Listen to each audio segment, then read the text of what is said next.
Assalamu алейкум. Урматтуу мекендештер, жалпы Чабарман каналынын көрүүчүлөрү, амансыздарбы, саламатсыздарбы?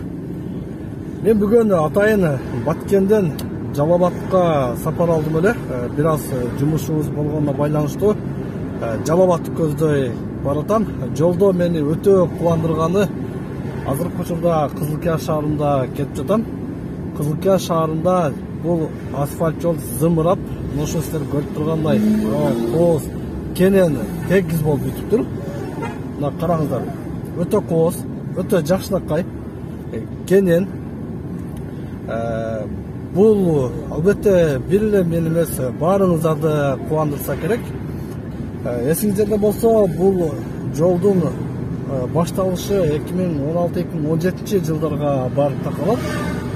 Арада 2 жыл бул эски жол казылып, чаң бойдон жатты эле.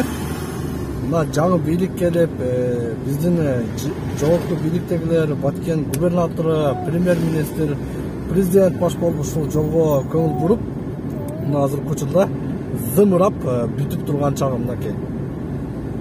Азыр бул көрүп өзүнчө бир аябай кубанып жатабыз. Кызылкия шаары ушундай өзгөргөн туугандар. Келсеңиздер көрөсүздөр.